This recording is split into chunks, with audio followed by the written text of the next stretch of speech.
Vi har selvfølgelig nogle udfordringer i vores forretning, og det som vi har talt lidt omkring, der har været finanskriser, der har været askeskyer, der har været flyselskaber, der er gået konkurs. Det er en form for udfordring.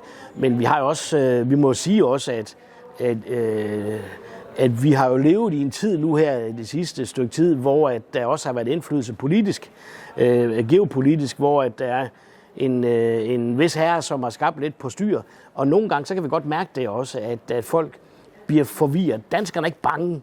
Danskerne er nogle af de hurtigste til at ryste hændelser af sig, men de kan godt blive lidt forvirret, og så står det lige stille måske en 3-4 dage. Og det er klart, at det er sådan nogen som os, der gerne skal sælge en 700-800-900 rejser om dagen, gerne mere nogle gange. Så er det jo lidt irriterende, hvis vi en dag er nede på 600, så er der noget, der skal indhentes dagen efter igen.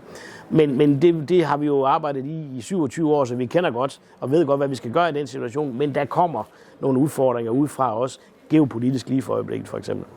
Siden vi startede Bragtours, så har vi haft den der holdning med, det der med, at vi blev så store, som vi er. Det var ikke meningen, og det er heller ikke noget, vi har haft som et mål.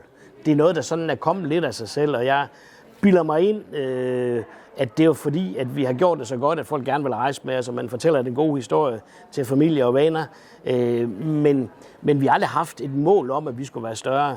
Så det der med fortsat vækst, altså det er sådan noget, vi lige tager temperatur på en gang imellem, og så sige, jamen, er der basis for det?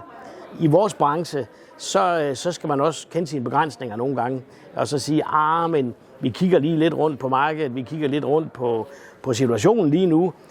Skal vi have 10.000 rejser mere næste år, eller skal vi lige holde niveauet, eller skal vi måske gå lidt ned? Det tager vi lidt bestik af fra gang til gang.